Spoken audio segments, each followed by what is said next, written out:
Welcome to the most terrifying forest to ever exist. Despite once covering vast regions of South America, the dense forests of Cretaceous Patagonia can no longer be found on any map.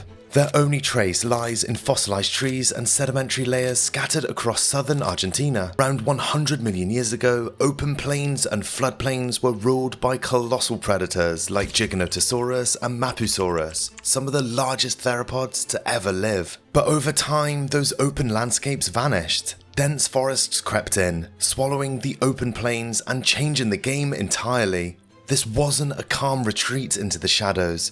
This was evolution doubling down on danger. And with this new environment came a new kind of terror. Smaller, faster, deadlier predators adapted not for open pursuit but for stealth, speed and ambush. This was the rise of the Megaraptorids. Unlike the massive, lumbering carnivores of the open plains, these hunters were built for speed and precision. Their most iconic feature? Enormous curved hand claws. Razor-sharp tools that turned every swipe into a potential kill shot. Many of these fossilized claws have been discovered in areas that were floodplains and dense forests, showing that they thrived in complex, shadowy environments. And to make matters even worse for anything else living in this forest, Cretaceous Patagonia wasn't just ruled by one Megaraptorid, it was a deadly family of killers. But not all were created equal. The smallest known species was Murusraptor barroensis, at around 25 feet long, that's about 7.5 meters,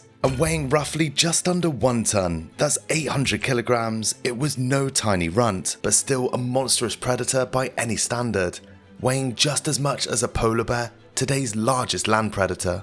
Its long limbs and flexible neck gave it the agility to move swiftly through the tangled undergrowth, making it a master of ambush tactics. Being smaller than its relatives, Murusraptor likely had a fairly boring diet, focusing on small reptiles, smaller dinosaurs, and possibly even scavenged carcasses when the opportunity allowed it. It relied more on speed and surprise than sheer brute force. However, this modest diet could not be said for the next Megaraptorid, the Megaraptor. While still not even being the largest Megaraptorid in the forest, it was an absolute behemoth, weighing over 30% more than Murusraptor at 26 feet long and weighing over 1.3 tons. With even larger claws and a more robust build, Megaraptor was built to hunt much bigger prey, possibly including juvenile sauropods and medium-sized herbivores.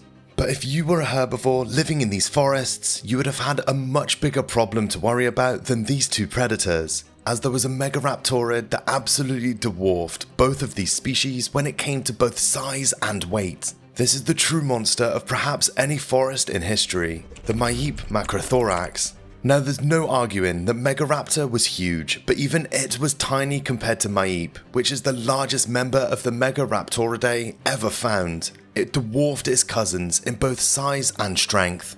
Stretching an estimated 9 to 10 meters, that's 30 to 33 feet long and weighing upwards of 3 tons, this makes it almost 2.5 times heavier than Megaraptor. It was the undisputed titan of Patagonia's forests. The name macrothorax means big chest, and for good reason. Its massive ribcage housed a bird-like respiratory system with air sacs, allowing it to breathe efficiently and move with surprising stamina, even in the dense, tangled forest. That's right, a 3-ton predator with cardio. Its forelimbs ended in colossal claws, some stretching over 14 inches, that's about 35 centimeters long, the longest of all Megaraptorids. These razor-sharp claws weren't just impressive, they were lethal weapons capable of slicing through thick hide and even bone.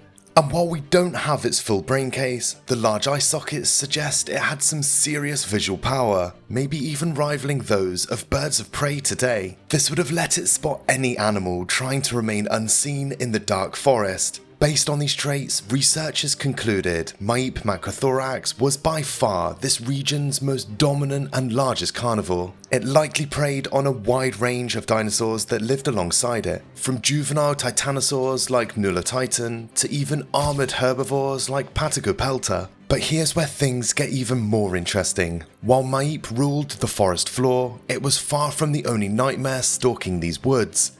Cretaceous Patagonia was home to a wide range of other carnivores, each carving out their own brutal niche in this weird and deadly ecosystem. Among these were Sebasuchian crocodiliiforms like Poenchasuchus and Diri, are roughly 10 feet long and weighing between 220 and 330 pounds. This wasn't your typical slow-moving crocodile basking on the riverbank. These crocs were different. Unlike modern crocs, it had long slender limbs and a more upright posture, adaptations that likely made it a fast agile runner on land, capable of literally running on all fours, chasing down prey like something out of a bad fever dream. Its teeth were also different. Instead of the broad conical teeth used to grip and crush prey seen in modern crocodilians, it sported zippopotent teeth, serrated, blade-like, and designed for slicing flesh. This suggests it killed in a much more brutal and active way, slashing through muscle and bone rather than gripping and drowning prey. These crocs would lurk along riverbanks and forest edges, ambushing thirsty animals or even pursuing smaller dinosaurs and reptiles into the underbrush. So even the rivers were no safe haven in this prehistoric nightmare. Smaller but still formidable predators roamed these shadows too, like the Orcoraptor burkii. This megaraptorid was a beast, but the size estimates vary greatly, with lower estimates pinning it at around 20 feet in length and weighing around 1,100 pounds, while the higher estimates suggest it could reach 28 feet in length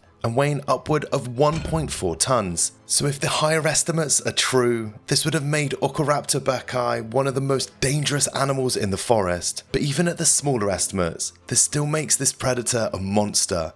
It was a significant predator in its own right and likely hunted smaller ornithopods or juvenile herbivores. And if land predators were not enough, the skies had something even worse. Cretaceous Patagonia wasn't just deadly on the ground. Overhead, massive pterosaurs ruled the skies, silent, sharp-eyed, and ready to strike. Among these giants was the Thanatosdrakon, a family of pterosaurs famed for their long necks and toothless yet powerful beaks. One of the biggest roaming the skies was the Aerotitan. This isn't the biggest pterosaur around at the time, but its wingspan was still estimated to be able to reach a ridiculous 17 feet, which absolutely dwarfs any living bird today. And when on the ground, Aerotitan was also a scary sight. It would have been able to look at you straight in the eyes, as it stood at around 5 feet tall at the shoulders, allowing it to scan the rivers and floodplains for prey. Its elongated toothless beak and a robust neck suggests it was an adept hunter, likely preying on fish, small vertebrates, and possibly scavenging from larger predators.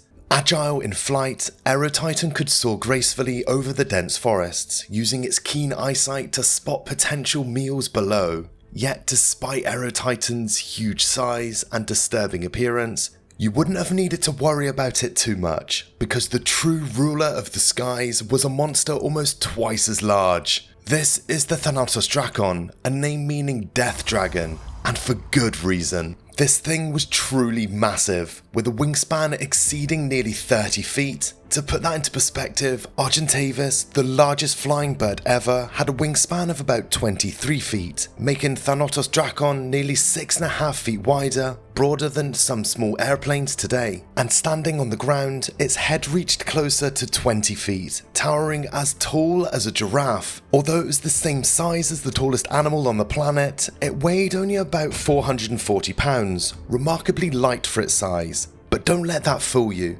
Its skeleton was robust and designed to handle the extreme stresses of flight and sudden takeoffs. Paleontologists suggest it launched itself skyward with a powerful leap, using both muscular hind limbs and forelimbs to propel vertically into the air nearly 3 meters before its massive wings took over. But Thanatosdrakon wasn't just built for flying, it was built to kill. Just look at that beak and skull. Its head, nearly 6.5 feet long, the length of a small horse, featured a strong, compact, toothless beak that could stab or bludgeon prey with bone-shattering force. Strong muscles and ligaments reinforced its neck, designed to handle intense stresses, likely exceeding many times its own body weight. This allowed it to dispatch a range of victims, from slippery fish in the rivers to small dinosaurs unfortunate enough to wander beneath its shadow. Though it could swallow smaller prey whole, like an oversized pelican, it likely resorted to brutal strikes when dealing with larger or armored animals. Fossil evidence from related Ajdarchids show repeated skull impacts, proof of these monsters actually using their beaks in combat. It was a giant flying predator capable of taking down almost anything it targeted.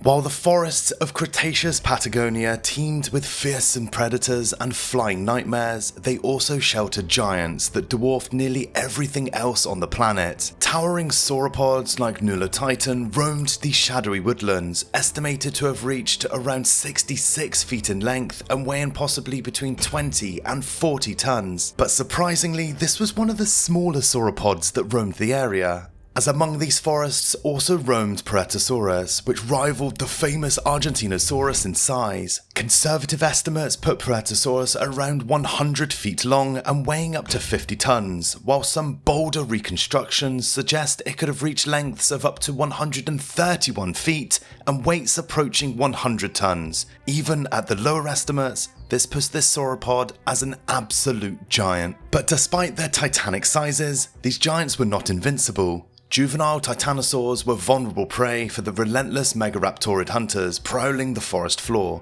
but once fully grown, there was likely very little that dared to challenge these herbivores.